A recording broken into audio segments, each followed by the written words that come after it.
السلام عليكم ورحمة الله وبركاته. إن الحمد لله وحده والصلاة والسلام على من لا نبي بعده وعلى آله وأصحابه ومن تبعهم بإحسان إلى يوم الدين. أما بعد فأعوذ بالله من الشيطان الرجيم. بسم الله الرحمن الرحيم. إنه من يشرك بالله فقد حرم الله عليه الجنة ومأواه النار وما للظالمين من أنصار. وعن عائشة رضي الله تعالى عنها قالت قال رسول الله صلى الله عليه وسلم من أحدث في أمرنا هذا ما ليس منه فهو رد. متفق عليه. الحمد لله.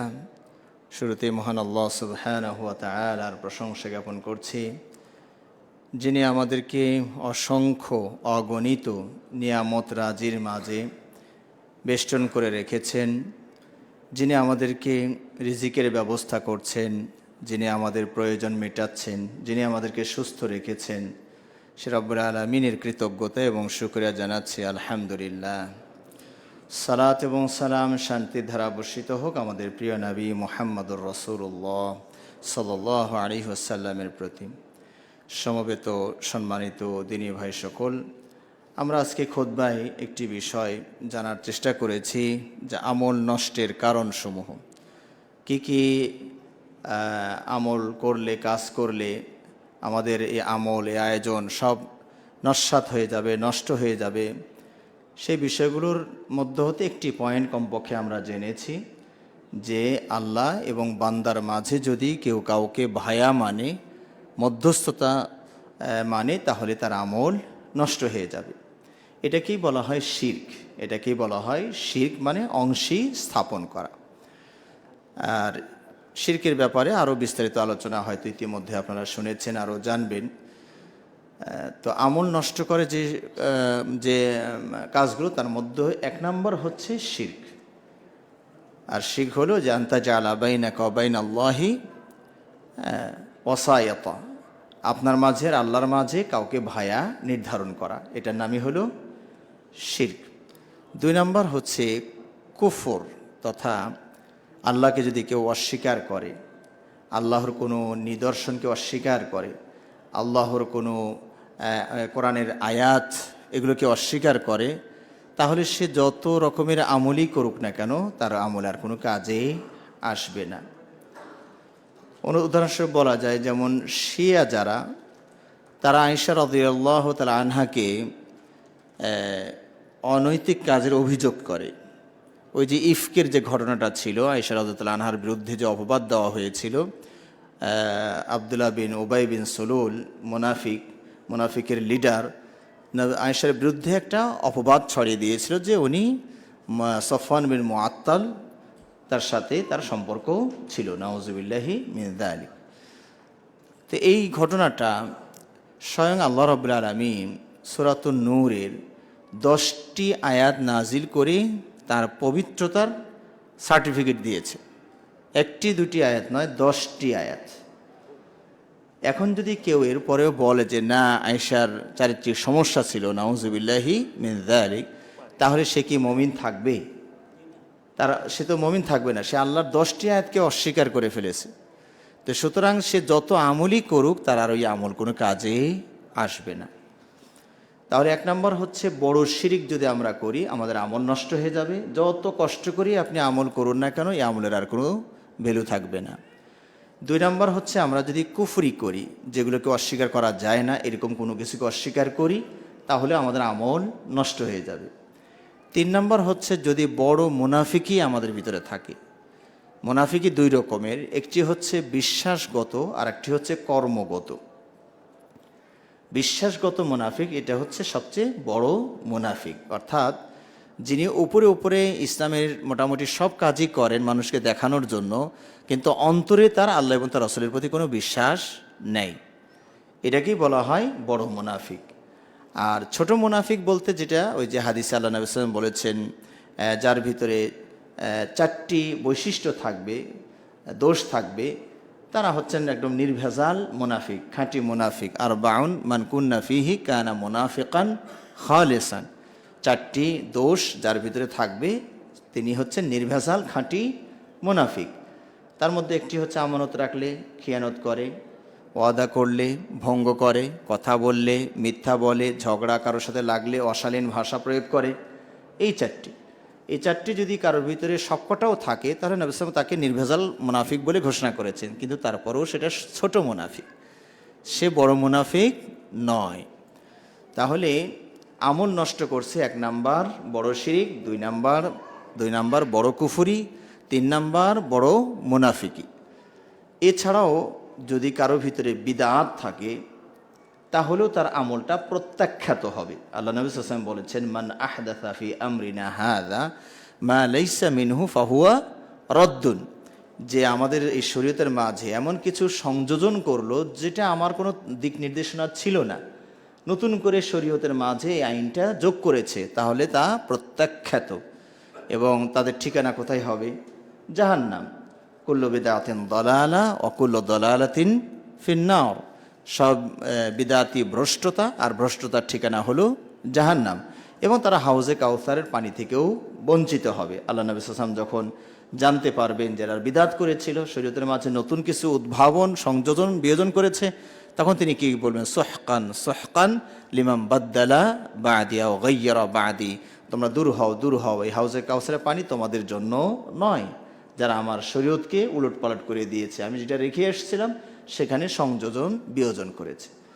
তো এই হচ্ছে মোটামুটি আমল নষ্ট করার কাজগুলো। এগুলো থেকে আমাদেরকে অবশ্যই বিরত থাকতে হবে। পাশাপাশি আরও কিছু অপরাধ আমাদের থাকবে, যেমন আমরা মুমিন কিন্তু কাবিরা গুনাহ করি। ধরুন কেউ ঘুষ খায়, কেউ সুদ খায়, নেই, এইরকম। এগুলোর কারণে আমল পুরাটা নষ্ট হয় না। আপনার ওটাতে পাপও হচ্ছে, আপনি হারাম মনে করে যদি করেন, আবার যদি কেউ হালাল মনে করে করেন তাহলে আবার ঈমান নষ্ট হয়ে যাবে। ওই যে কুফরি এসে গেল, আবার সুদ হালাল, এটা আবার কিসের হারাম? এটা তো ইন্টারেস্ট, এটা তো ব্যবসার মতো। এই যে কাফেরা যেরকম বলতো ইন্নামাল বাইউ মিসলুর রিবা, এই ব্যবসা তো সুদের মতোই। তো ব্যবসা যদি জায়েজ হয় এটা হবে না কেন? এটা হলো কাফেরদের যুক্তি ছিল। আল্লাহ রাব্বুল আলামিন কি বললেন? আল্লাহ রাব্বুল আলামিন বললেন, ইন্নাল্লাহা আহাল্লাল্লাহুল বাইআ ওয়া হাররামার রিবা। তোমরা যুক্তি তর্কে যাই বলো, আল্লাহ রিবা সুদকে হারাম করেছেন আর ব্যবসাকে হালাল করেছেন। তো এই হচ্ছে মোটামুটি সংক্ষিপ্ত আমল নষ্ট বা বিনষ্টকারী কর্মগুলো। এরপর পাশাপাশি ওই কুফরির মধ্যে কিন্তু আকীদা সবটুকু এসে গেছে। কুফরির ভিতরে আপনার বিশুদ্ধ আকীদা সবটুকু এসে গেছে। কেউ যদি কুফরি করে তার মানে তার মধ্যে আকীদা নাই, ঈমান নাই, তার আমল নষ্ট হয়ে যাবে। এবার আমরা প্রশ্নের উত্তরে ফিরে আসি। আমাদের প্রশ্ন হচ্ছে, এক ভাই প্রশ্ন করেছেন, আমরা সহিহ হাদিস মানব না মাযহাব মানব? আসলে সহিহ হাদিস আর মাযহাব এটা কি আসলে সাংঘর্ষিক কি না? যদি এটা হতো যে আমরা দিনে সফর করব না রাতে, তাহলে কথাটা মানায়, কারণ দিন আর রাত দুটো বিপরীত জিনিস। এখন যাবোটা কোন সময়? তো সহিহ হাদিস আর মাযহাব যদি বিপরীত জিনিস হতো তাহলে বলতে পারতাম যে না, এটা নয়, হয় এটা। সহিহ হাদিসের উপরে ভিত্তি করে মাযহাবটা হবে। মাযহাব শব্দটার অর্থ একাধিক অর্থ আছে, তার মাঝে একটা অর্থ তো টয়লেট বাথরুমও বোঝানো হয়েছে। সুনান আবু দাউদ এর প্রথম দিকের হাদিসটা দেখবেন যে নবী সাল্লাল্লাহু আলাইহি ওয়াসাল্লাম ইযা আরাদাল খালা আবআদা ফিল মাযহাব, ইযা আরাদাল খালা আযহাবা ফিল মাযহাব। তো নবী সাল্লাল্লাহু আলাইহি ওয়াসাল্লাম যদি ওয়াশরুমের ইচ্ছা করতেন তো একটু দূরের টয়লেটে যেতেন, তখন তার বেষ্টনী ছিল না, এত দূরে চলে যেতেন যাতে মানুষের দৃষ্টির আড়ালে যায়, ওইটার নামই মাযহাব। তাহলে মাযহাব মানে আসলে চলার পথ। ওই টয়লেটে ওই অনেক দূর পথ হেঁটে ওখানে যাওয়া লাগে, কাজটা সারতে হয়, ওটার নামও কি হয়েছে? মাযহাব হয়েছে। তাহলে মাযহাব শব্দটার অর্থই হচ্ছে চলার পথ, পন্থা। তো সুতরাং সেই পন্থাটা যদি সহিহ হাদিসের ভিত্তিতে হয় তাহলে আপনি হাদিসও মানলেন, মাযহাবও মানলেন, কারণ আপনার মাযহাবটা হবে সহিহ হাদিসের ভিত্তিতে। কিন্তু যদি মাযহাবটা এমন হয় সহিহ হাদিস যায় একদিকে আর মাযহাবের মত যায় আর একদিকে, সেই ক্ষেত্রে আমরা বলবো আমরা মাযহাব মানব না, আমরা কারোর মতই মানব না। তিনি যত বড় আল্লাহর ওলি বলে পরিচয় দেন, আর যত বড় মানে যেই হন না কেন, এক কথায় যেই হন না কেন, যেমন ইমাম শাফি রহমাতুল্লাহর একটা কথা আছে যে আজমাআতুল উম্মাহ আলা আন্না মান ইস্তাবানাত লাহু সুন্নাতুম মিন সুন্নাতি রাসূলিল্লাহ সাল্লাল্লাহু আলাইহি ওয়াসাল্লাম ফালা ইয়াদাউহা লিকাউলি আহাদ কাইনাম মান কান। ইমাম শাফি রহমাতুল্লাহর বক্তব্য যে মুসলিমগণ এ ব্যাপারে ঐক্যমত যে কারো কাছে যদি একটা সুন্নাহ বিশুদ্ধভাবে প্রমাণিত হয়ে যায় তাহলে সেটা আর কারো কথার উপর ভিত্তি করে ত্যাগ করতে পারবে না, সেই ব্যক্তিটা, সেই পার্সনটা যেই হোক না কেন। সুবহানাল্লাহ। এবং সাহাবাদের বক্তব্য কত কঠিন ছিল দেখুন। হ্যাঁ, যে আব্দুল্লাহ বিন আব্বাস রাদিয়াল্লাহু তাআলা আনহু একদিন একটা মাসআলা বললেন, মানে তামাত্তু হজের ব্যাপারে সম্ভবত মনে হচ্ছে, তামাত্তু হজ জায়েজ না না জায়েজ। তিনি বললেন এটা জায়েজ, আল্লাহ নবী সাল্লাল্লাহু আলাইহি ওয়াসাল্লাম করেছেন, আমরা করেছি। তো এক ছাত্র বললেন যে আবু বকর ওমর না মানা করেন। তখন তিনি একটু রেগে গেলেন, মন খারাপ হয়ে গেল, গিয়ে বললেন ইউশিকু আন তুনাজ্জালা আলাইকুম হিজারাতুম মিনাস সামা, অচিরেই তোমাদের উপরে আসমান থেকে বোমা বর্ষণ করা হবে। ওই পাথর, পাথর মানে বোমা অনুবাদ করছি আমরা। অচিরেই তোমাদের উপরে শিলাবৃষ্টি, পাথর, বম্বিং করা হবে।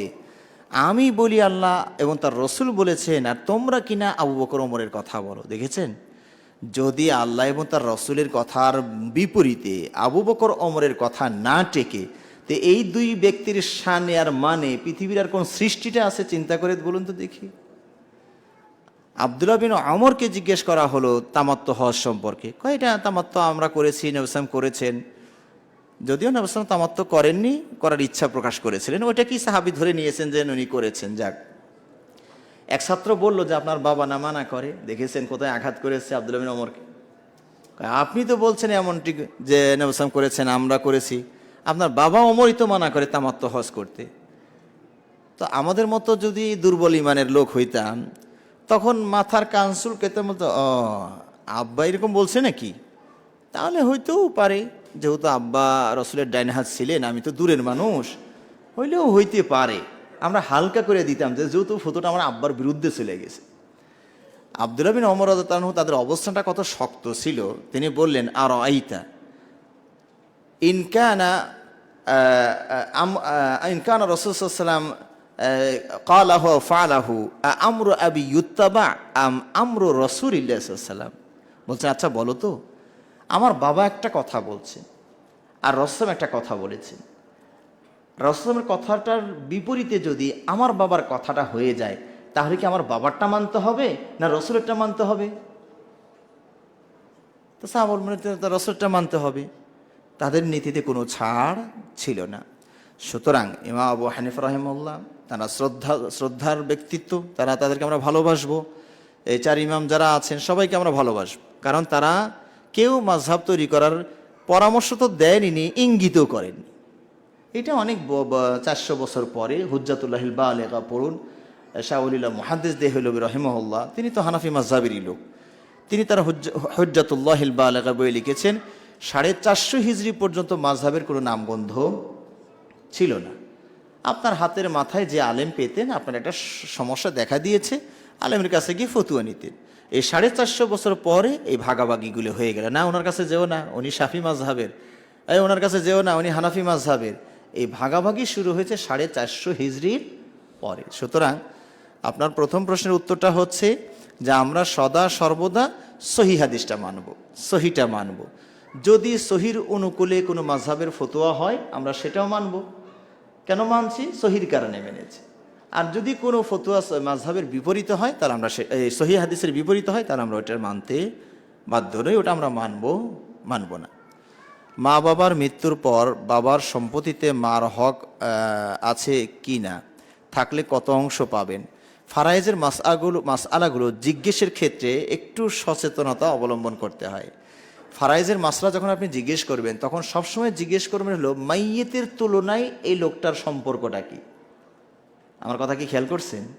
এই দেখেন এখানে প্রশ্নটা করেছেন কি, মা বাবার মৃত্যুর পর বাবার সম্পত্তিতে মার হক আছে কিনা, উনি কি বুঝাইছেন আর আপনার ভাষাটা কি হয়েছে দেখেন তো। মা বাবার মৃত্যুর পর মানে ওনার মা বাবার মৃত্যুর পর, তাই না? ধরুন আপনি জিজ্ঞেস করেছেন যে আমার বাবা মার মৃত্যুর পর সম্পত্তিতে মার হক আছে কিনা, এটা তো মা হবে না, এই মাইয়েতের তুলনায় এটা হলো না স্ত্রী হবে। খেয়াল করেছেন?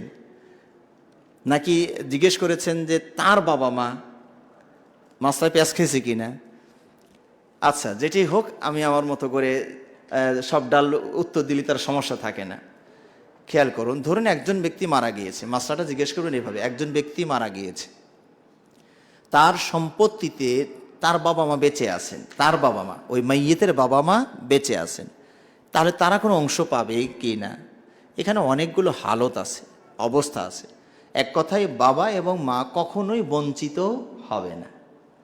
যদি সন্তান আগে মারা যায়, বাবা মা বেঁচে থাকে, তারা কম হোক আর বেশি হোক, সর্বনিম্ন 1/6 উনিও পাবেন, উনিও পাবে, মাও পাবে 1/6। মানে আপনার মৃত সন্তানের সম্পত্তি স্থাবর অস্থাবর সবগুলো হিসাব করে দেখা গেছে 50 লাখ টাকা হয়ে গেছে, এটাকে 6 দিয়ে ভাগ করে বাবাকে 1 ভাগ দিবেন, মাকে 1 ভাগ দিবেন। এটা হলো সর্বনিম্ন তাদের অংশ। কখনো কখনো এর চেয়ে বেশিও তারা পাবেন। ওইটা আর বলতে গেলাম না, কারণ সব মাসলা বললে আপনাদের মনে থাকবে না। এটা ফারাইজের, যখন যার সমস্যা হবে ওই বিষয়ে সে জিজ্ঞেস করবেন, তখন উত্তরটা দিলে ক্যাপসুলটা ঠিক মতো যাবে। আর জি, হ্যাঁ হ্যাঁ, আচ্ছা আচ্ছা। তো ভাই বলছেন এখানে আপনাদের একটা ফতোয়া বোর্ড আছে, বিশেষ করে তালাক আর ফারাইজ, সেটা আপনারা লিখিতভাবে উত্তর দেওয়ার ব্যবস্থা আছে, সেখানেও আপনারা করবেন। আচ্ছা, যা হোক, এখানে সংক্ষেপে তারপরে একটু বলি। এখন যিনি ভাই জিজ্ঞেস করেছেন, আমি যেটা বুঝেছি যে যিনি মারা গেছেন তার স্ত্রী আপনার মা, কিন্তু যিনি মারা গেছেন তার সাথে সম্পর্কটা কি? তার স্ত্রী, তাই না? এটা মনে হয় উনি জিজ্ঞেস করেছেন। যদি স্ত্রী হয় তাহলে উনিও কখনোই বঞ্চিত হবে না, কম হোক বেশি হোক উনি পাবেন। ওনার হালত অবস্থা হচ্ছে দুইটা। যদি ওই স্বামীর কোনো সন্তান থাকে, এটা খেয়াল করবেন, স্বামীর সন্তান, এটা স্বামীর সন্তান মানে এই স্ত্রীরও হইতে পারে আর এক স্ত্রীরও হইতে পারে। হ্যাঁ, এটা খেয়াল করতে হবে। স্বামীর সন্তান, স্বামীর সন্তান যেই ঘরেরই হোক, স্বামীর যদি সন্তান থাকে স্ত্রী পাবেন 1/8, ছেলে হোক বা মেয়ে হোক। সন্তান থাকলে স্ত্রী, ওই মাইয়েতের স্ত্রী পাবেন কত? 1/8। আর কোনো সন্তান নেই, ছেলে মেয়ে কেউ নাই, এই ঘরেরও নাই সে ঘরেরও নাই, ওই লোকটার কোনো সন্তান নাই, তাহলে তিনি পাবেন 1/4। 4 ভাগের 100 টাকা রেখে গেলে উনি কত পাবেন? 25 পাবেন। আর যদি অষ্টাংশ হয় তাহলে 12.5 মনে হয়, 12.5। ওটা আপনারা শতকরা হিসাব করে নেবেন। আশা করি বুঝতে পেরেছেন। জুমার দিনে যে প্রথম আসলে পুরস্কার আছে, সে সময় কয়টায়? আসলে এটা একটু হলেও মানে জটিল বিষয়, কখন থেকে এটা শুরু হয় সময়টা। ইবনে উসাইমিন রাহিমাহুল্লাহ তারা বলেছেন এটা ফজরের পর থেকেই শুরু হয়ে যায়। ফজরের পর থেকেই যখন বৈধ সময় হয়ে যায়, জুমার দিন ওয়াক্ত শুরু হয়ে যাবে, ওখান থেকেই শুরু হয়। তো আমার কাছে যেটা মনে হয়, যেটা আমি যেটা বুঝি, সেটা হলো সর্বপ্রথম যে লোকটা মসজিদে ঢুকবে তখন থেকেই এই হিসাবটা শুরু হবে। তখন থেকে নিয়ে ওই পর্যন্ত, খতিব সাহেব ওঠা পর্যন্ত সময়টাকে উটের সব, গরুর সব, মুরগির সব, ছাগলের সব, ডিমের সব, এইভাবে ভাগটা ওখান থেকে হবে। প্রথম যিনি মসজিদে ঢুকে যাবেন সেখান থেকে হয়তো বা 5 ঘন্টা থাকতে পারে, কখন কখন 2.5 ঘন্টা হতে পারে, সর্বসব মিলে। এটা একদম নির্দিষ্ট করে বলাটা মুশকিল। তবে আপনারা চেষ্টা করবেন, যাদের কর্মব্যস্ততা নাই তারা একটু আগে চলে আসলেন মসজিদে, এসে কোরআন পড়েন, হাদিস চর্চা করেন, কিছু এলিমের অর্জন করার চেষ্টা করেন, এরকম আর কি। ভাই প্রশ্ন করছেন, আমি শিক্ষক, আমার ক্লাসে নারী ও পুরুষ উভয় ধরনের শিক্ষার্থী উপস্থিত থাকে, এমন পরিবেশে আমার ইনকাম কি হালাল হবে? প্রথমত, যদি পর্দাটা হচ্ছে দুই রকমের। 1 নাম্বার হচ্ছে যে মুখমণ্ডল সব কিছু আপাদমস্তক ঢাকা থাকবে, হয়তো ছাত্রীরা আছে কিন্তু আপাদমস্তক ঢাকা আছে, এটা হতে পারে। অথবা সর্বনিম্ন যেটা ছাড় দেওয়া যায় সেটা হলো মুখমণ্ডলটা খোলা আছে। শরীয়তে 2টা পর্দার কথাই বলা হয়েছে, কেউ ক শাখার পর্দা করে, কেউ খ শাখার পর্দা করবে, অর্থাৎ মুখমণ্ডল খোলা আছে। এখন এই পরিবেশে যদি আপনি ক্লাস নেন তাহলে আপনার জন্য কি আছে? বৈধ আছে, তবে আপনার দৃষ্টিটাকে নিম্নগামী করে রাখতে হবে। খারাপ দৃষ্টিতে কোনো নারীর দিকে তাকানো যাবে না। এটা আপনার ক্লাস কেন? আপনি তো রাস্তাতে হেঁটে যান, ওই টাকা হালাল হবে? তাহলে তো প্রশ্ন যদি ওইভাবে করেন যে আমি যে রাস্তায় হেঁটে যাই ব্যবসায়ের জন্য যাচ্ছি, কিন্তু অনেক নারীর চোখে পড়ছে দেখে গেছি, তাহলে তো আমার কি ব্যবসা হালাল হবে? ব্যবসা তো ঠিক আছে, কিন্তু এই মাঝখানে পাপ অর্জন হয়েছে আর কি। বুঝতে পেরেছেন? এখন আপনি যেটা পড়াচ্ছেন সেটা যদি বৈধ কোনো সাবজেক্ট হয়, মানে সাবজেক্টের মধ্যে আবার ঝামেলা আছে, ওই যে কি জানি লেনিন কার্লমার্ক্সের কোনো থিওরি পড়াচ্ছেন, হ্যাঁ ওইটা যদি প্রতিবাদ করে নিয়তে পড়ান তাহলে সমস্যা নাই, কিন্তু যে বিবর্তন বা ডারউইনের পক্ষে ওটা পড়াইয়ে দিচ্ছেন তাহলে আপনি দোষী হয়ে যাবেন, আপনার টাকা হালাল হবে না।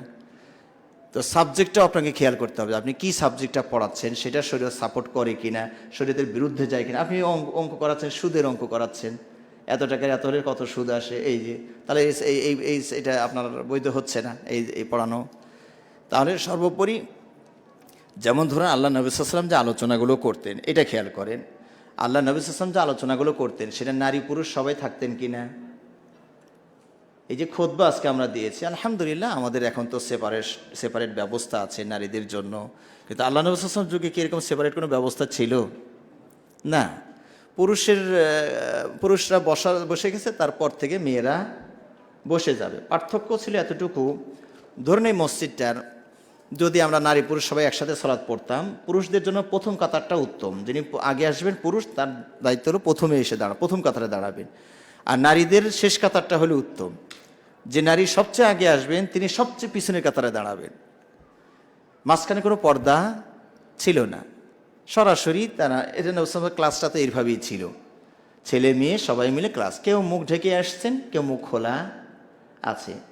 এখন সবগুলো দলিল আছে, দলিল আমরা কিছু সংক্ষেপে বলি। শেখ আলবানী রহিমুল্লাহর একটা বই আছে, হেজাবুল মারআতিল মুসলিমা অথবা জিলবাবুল মারআতিল মুসলিমা, মুসলিম রমণীর পর্দা। এই বইটা আপনারা পড়বেন। সেখানে প্রায় শেখ আলবানী রহিমুল্লাহ 8টার মতো দলিল নিয়ে আসছেন যে মহিলা সাহাবাদের ভিতরেও পর্দাটা দুই রকম ছিল, কেউ আপাদমস্তক ঢেকে চলতেন, কেউ আবার একটু মুখটা খোলা রাখতেন। তার মধ্যে একটা দলিল আমি আপনাদেরকে বলি। আল্লাহ নবী সাল্লাল্লাহু আলাইহি ওয়াসাল্লাম ঈদের সালাতের সময় যে মেয়েদের উদ্দেশ্যে আবার আলোচনা করলেন, বক্তব্য দিলেন যে তাসাদ্দাকনা ফা ইন্নী উরিতুকুন্না আকসারা আহলিন নার, তোমরা দান করো, আমি তোমাদের বেশিরভাগই জাহান্নামে দেখেছি। একজন মেয়ে দাঁড়িয়ে বলল, লিমা ইয়া রাসূলুল্লাহ, কেন আমরা বেশি জাহান্নামে যাব? এই মেয়ের গালের বর্ণনা দিয়েছেন সাহাবা, সুফাহা উল খাদ্দাইন, মানে গালে একটু মেস্তা মেস্তা পড়া ছিল। তো গাল দেখলেন কেমনে? যদি পুরা ঢাকাই থাকে তো গালে যে মেস্তা আছে বা যে তিল আছে ওটা দেখলেন কি করে? তাহলে বোঝা যাচ্ছে এই মহিলাটা মুখটা খোলা ছিল। এটা একটা দলিল। এছাড়াও আর একটা দলিল আছে, সেটা বললে আবার মানুষ অন্য কিছু মনে করে কি না, এই জন্য ইতস্ত বোধ করছি। সেটা হলো মদিনাতে একটা নারী ছিলেন খুব সুন্দরী, উনিও মসজিদে আসতেন সালাত পড়তে। তো কিছু কিছু মুসল্লি তারা ইচ্ছা করেই পিছনের কাতারে দাঁড়াতে, কেন? ওই রুকুতে গিয়া বাঁকা চোখে যেন তাকে দেখা যায়। এটা বললে আবার মানুষ দলিল নিয়ে নেয় কিনা, যে দলিল তো পাইছি, সলাতের ভিতরেও দেখা যায়, নাউযুবিল্লাহি মিন যালিক। তো এই জিনিসটা ছিল তো ওই মহিলাকে কিন্তু নবী সাল্লাল্লাহু আলাইহি ওয়াসাল্লাম পর্দা করে আসতে বলেননি, কিন্তু তারা এই যুবকেরা ত্রুটি করছে, তাদের এটা ভুল হচ্ছে, তাই না? আমলে ভুল, কিন্তু ওই মেয়েটাকে কিন্তু বলা হয়নি যে তুমি এভাবে আর আসবা না, তিনি তার মতোই আসতেন। কেউ ইমানের দিক থেকে একটু কম ছিল, তারা এই কাজটা করতেন। কটা দলিল হলো? আর একটা তাহলে দিই, যদি একটা দিতে চাইছিলাম তো 3টা বলেই ফেলি। এটা হলো সর্বশেষ দলিল, যেটা আমার মদিনা ভার্সিটির আমার ওস্তাদও বলেছিলেন। সৌদি আরবের ওলামাগণ কিন্তু এই 2 খ শাখার পর্দা ওনারা মানে না, ওনাদের বলছে 1 নম্বর পর্দা যেটা ওইটাই, এই 2 নম্বর পর্দার নানানভাবে তারা জবাব দিয়ে দেয়, যে সব হাদিসের জবাব দেয়, কিন্তু এই হাদিসটার জবাব কেউ দিতে পারে না। আমার ওস্তাদ মদিনা ভার্সিটির বেশ প্রবীণ ওস্তাদ, উনি বলছিলেন যে শেখ আলবানীর সব হাদিসের জবাব দেওয়া যায়, কিন্তু এই হাদিসটার জবাব দেওয়া যায় না। কারণ এই হাদিসটা ঘটেছিল নবী সাল্লাল্লাহু আলাইহি ওয়াসাল্লাম বিদায়ী হজের সময়, আর বিদায়ী হজের পর 81 দিনের মাথায় নবী সাল্লাল্লাহু আলাইহি ওয়াসাল্লাম দুনিয়া থেকে চলে গেলেন। তো যদি রহিত করতে হয় তো এই 81 দিনের ভিতরে আমার একটা হাদিস নিয়ে এসে ওর বিপরীত একটা হাদিস দেখাইতে হবে, এইরকম কোনো দলিল তাদের হাতে নাই। আর সেটা ছিল নবী সাল্লাল্লাহু আলাইহি ওয়াসাল্লাম উটের উপরে আরোহণ করেছিলেন, পিছনে ফজল বিন আব্বাস চাচাতো ভাই ফজল নবী সাল্লাল্লাহু আলাইহি ওয়াসাল্লাম উটের পিছনে ছিলেন। একটা সুন্দরী নারী এসে একটা মাসলা জিজ্ঞেস করছিলেন যে ইয়া রাসূলুল্লাহ, আমার বাবা বৃদ্ধ হয়ে গেছেন, ইত্যাদি ইত্যাদি। মাসলা সব বলতে গেলে আমার সময়টা কভার হবে না, তো এই একটা মাসলা জিজ্ঞেস করছেন, তাহলে উত্তর দিচ্ছেন। ফজল বিন আব্বাস ওই মেয়েটাকে চেয়ে চেয়ে দেখছে। তাহলে মেয়েটার মুখ খোলা ছিল না ঢাকা ছিল? খোলা ছিল। নবী সাল্লাল্লাহু আলাইহি ওয়াসাল্লাম এটা বুঝতে পেরে, এও যুবক ও যুবতী, তে যুবক যুবতীর দিকে চেয়ে আছে দেখে বুঝতে পেরে ওরা ওই ফজল ঘাটটাকে জোর করে ওইদিকে ঘুরিয়ে দিয়েছে। তো পাশে আবার ওনার বাবা মানে নবী সাল্লাল্লাহু আলাইহি ওয়াসাল্লাম চাচা আব্বাস আছেন। তো দেখছেন ছেলের ঘাটটা যেন মটকিয়ে দিচ্ছে। নবী সাল্লাল্লাহু আলাইহি ওয়াসাল্লাম বলেন, ইয়া রাসূলুল্লাহ, আপনি তো আপনার চাচাতো ভাইয়ের ঘাটটা প্রায় মটকিয়েই দিলেন। তখন নবী সাল্লাল্লাহু আলাইহি ওয়াসাল্লাম বলছেন যে আমি যুবক আর যুবতীকে দেখলাম, তো এটাদের দুজনকে নিরাপদ মনে করি নাই, এই জন্য এটাকে ঘুরিয়ে দিয়েছি। তো এখানে পুরুষের ঘাড় ঘুরিয়ে দিলেন, কিন্তু মেয়েটাকে বললেন না যে তুমি মুখ ঢাকো। খেয়াল করছেন? যদি অপরাধী উনি হয়ে থাকতো, তার মানে উনি রাইটে আছে, ওনার জন্য মুখ খোলাটা কি আছে? জায়েজ আছে, উনি রাইটে আছেন। ভুল করতেছে ছেলেটা, তুমি তাকাইতে গেছো কেন ওর দিকে? কথা বুঝতে পেরেছেন? এই জন্য সবসময় পর্দার দোষটা আমরা নারীর উপর দিয়ে দেই, তা কিন্তু নয়। আমাদের পুরুষেরও পর্দা আছে, দৃষ্টিকে নিম্নগামী করা, এটাই তো আমার আপনার পর্দা। তাহলে এখান থেকে বোঝা গেল যে আপনি যে প্রশ্নটা করেছেন, যদি মনে করেন যে এখানে নারী শিক্ষার্থীরা একদম বেহাল, পর্দার কোনো বালাই সেখানে নাই, হ্যাঁ, মুখ তো দূরের কথা, মানে মাথাটা সব বের করা, পাতলা ফিলফিলে কাপড় পরে এসে ক্লাসে বসে, তাহলে আপনাকে অবশ্যই সতর্কতা এবং সাবধানতা অবলম্বন করতে হবে। তবে এটা কি সগীরা গুনাহ, এটাও খেয়াল করতে হবে। সগীরা গুনায় ইনকাম হারাম হয় না, এটা হলো সগীরা গুনাহ। হ্যাঁ, কাবিরা গুনাহ হবে কখন? যখন ফাইনাল খেলা হবে, বুঝেন তো? ফাইনাল খেলা, হ্যাঁ, যখন গভীর সম্পর্ক, স্বামী স্ত্রীর সম্পর্ক হবে, এটা হলো কাবিরা গুনাহ। আর একটু কথা বলেছেন, এটা সগীরা। একটু মানে কথার কথা, হাত ধরেছেন, চুমু দিয়েছেন, এগুলো সবই কি সগীরের মধ্যে থাকে। তবে এইটা মানে এটা বুঝবেন না তো, তাহলে তার সমস্যা নাই, এটা তো সগীরেই, তো অজু করলেই তো ডিলিট হয়ে যাবে। মানুষ খালি এই মাসলামাল বলার ক্ষেত্রে আমাদের খুব সচেতন অবলম্বন করা লাগে, কারণ মানুষ মনে করতে স্বার্থ দিলেই হুজুরে, তাহলে তার সমস্যা নাই। হ্যাঁ, বিষয়টা হচ্ছে কি, আপনাকে খেয়াল করতে হবে যে এইটুক দিতে গেলে পরেরটা ঠেকতে পারবেন কি না, এটা তো খেয়াল করা লাগবে, তাই না? এই জন্য ওই ভূমিকাতেও যাওয়া যাবে না, ভূমিকাতেও যাওয়া যাবে না। আল্লাহ রাব্বুল আলামিন তলুত আর জালুতের ঘটনা আপনারা পড়েছেন না? তলুত আর জালুতের ঘটনা, হ্যাঁ, জালুত আর হলো তলুত। তো ওই সময় সেনাবাহিনীর যে প্রশিক্ষণ নিতে হয় তার দলিল কিন্তু কোরআনে আছে। আল্লাহ বললেন, নবী সাল্লাল্লাহু আলাইহি ওয়াসাল্লামের মাধ্যমে আল্লাহ জানিয়ে দিলেন, ইন্নাল্লাহা মুবতালিকুম বিনাহর ফামান শারিবা মিনহু ফালাইসা মিন্নি ওয়া লাম ইয়াতআমহু ফাইন্নাহু মিন্নি। আল্লাহ কিন্তু তোমাদেরকে পরীক্ষা করবেন, তোমরা ভালো সেনা হইছো কি না। তোমাদের প্রশিক্ষণ করবেন কি দিয়ে? একটা নদী দিয়ে। যে ওখান থেকে পান করবে সে ভালো সেনা নয়, আমাদের সাথে যেতে পারবে না, আর যে পান করবে না সে আমাদের সাথে যাবে। কিন্তু আল্লাহ রাব্বুল আলামিন একদিক দিয়ে সামনে দিয়েছেন নদী, আর একদিক দিয়েছেন মারাত্মক পিপাসা। বুঝতে পেরেছে? আল্লাহ আবার একটু বলছেন কি, ইল্লা মানিগতারাফা গুরফাতাম বিয়াদিহি, তবে যদি এক হাত দিয়ে এক অঞ্জলি পানি খায়, এইটুকুর অনুমতি আছে। খেয়াল করছেন? এক হাত দিয়ে এক অঞ্জলি পানি যদি খায়, এক চুমুক, একবার খাবে, এইটার অনুমতি আছে। এখন এই পিপাসার ভিতরে যারা মোটেই খায়নি তারাই শুধু পার হতে পারছে, আর যারা ওই ছাড়টা নিতে গেছে যে এক অঞ্জলি, এই এক অঞ্জলি খেতে গিয়ে আর ধৈর্য ধারণ করতে পারে নাই। গ্লাস নিয়ে যদি বলেন এক ঢোক খাবেন, পারবেন? লাগছে মারাত্মক পিপাসা, এক চুমুকে আপনি পুরো গ্লাসের পানি শেষ করে দিয়েছেন। এই যে দেখেন, ছাড়টা নিতে গিয়ে তার খোঁজতে সে নিয়ন্ত্রণ থাকে না। এই জন্য আমরা বলবো যেগুলো ক্ষেত্রে আমাদের অবশ্যই সাবধান থাকতে হবে। আল্লাহ আমাদেরকে তৌফিক দান করুন, আমিন। হ্যাঁ, এটাকে বলা হয় ইসরার আলাস সাগায়ের। যদি সগীরা গুনাহটাই আপনি নিয়মিতই করতে থাকেন, বারবার করতে থাকেন, তাহলে এটা ছোট থাকে না।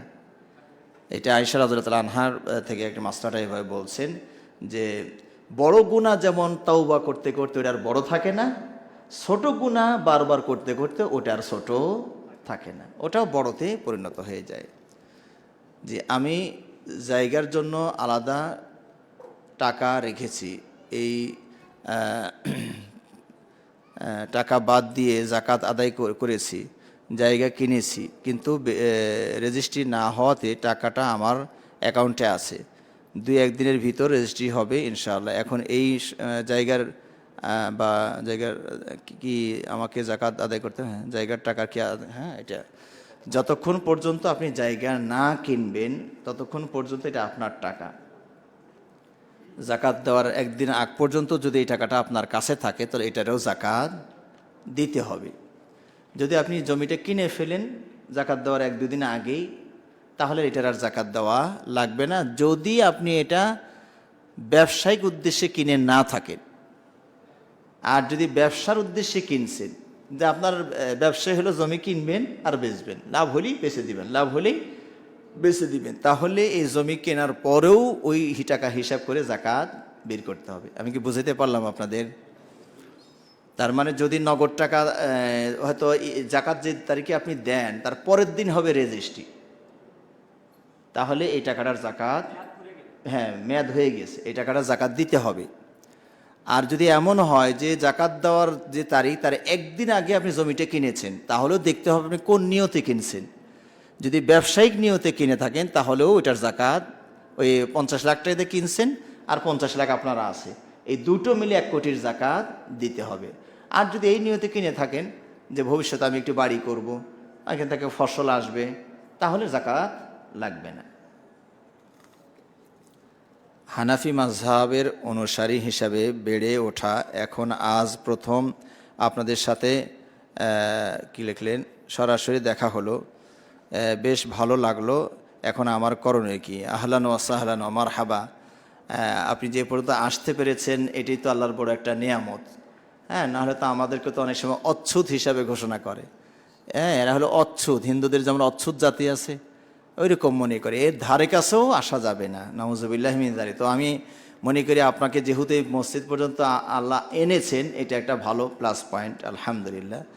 আপনি আমাদের আমলগুলোকে দেখবেন আর কোরআন এবং হাদিসের আলোকে মিলানোর চেষ্টা করবেন। ওই কান কথায় কান দেওয়া যাবে না।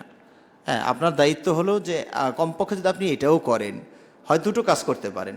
আমাদের যে আমলগুলো দেখছেন, আকীদা বিশ্বাসগুলো দেখছেন, সেটা আপনি কোরআন হাদিসের সাথে মিলানোর চেষ্টা করেন যে এনাদের বিশ্বাসটা ঠিক আছে কিনা।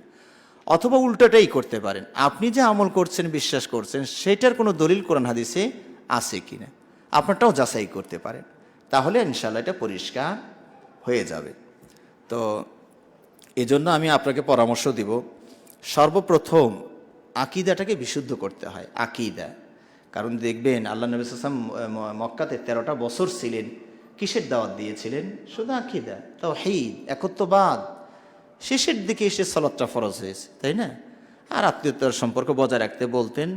এই 2-1টা 4-5টা বিধানই ছিল। বেশিরভাগ 13টা বছর ধরেই তিনি শুধু লা ইলাহা ইল্লাল্লাহ, এই আল্লাহ ছাড়া সত্য কোনো ইলাহা নেই, এটারই দাওয়াত 13 বছর ধরে দিয়েছে, সুবহানাল্লাহ।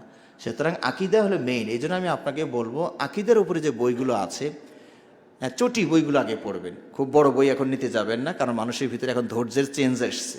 মোটা বই দেখলি কয়ে আমার বাপ দাদা কেউ শেষ করতে পারবে না বাবা, এর দরকার নেই।